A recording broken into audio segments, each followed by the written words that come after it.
Selamat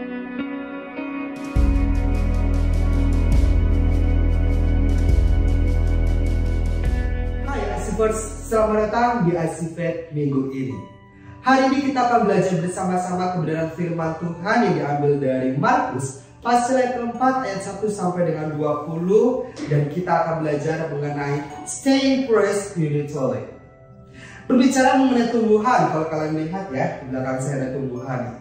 Kalau kita berbicara mengenai tumbuhan, tentu saja tumbuhan akan bisa berbuah kalau kita bisa memeliharanya dengan baik, memberikan pupuk, diberikan air, bisa mendapatkan cahaya yang cukup dari matahari sehingga proses yang namanya proses metamorfosis itu bisa berjalan dengan baik.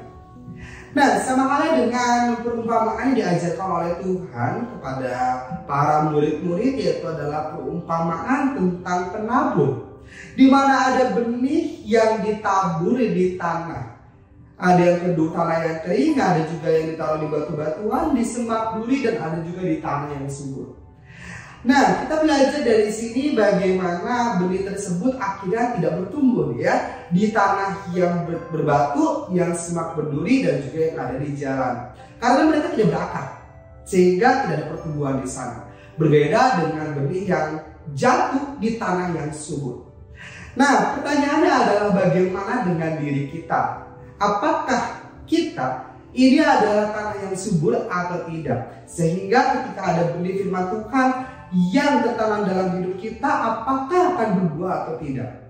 Lalu bagaimana sih cara membuat agar firman Tuhan tersebut dapat terus fresh secara spiritually? Ada beberapa yang bisa dilakukan. Yang pertama, mari kita belajar untuk disiplin rohani dengan cara membaca firman Tuhan setiap hari.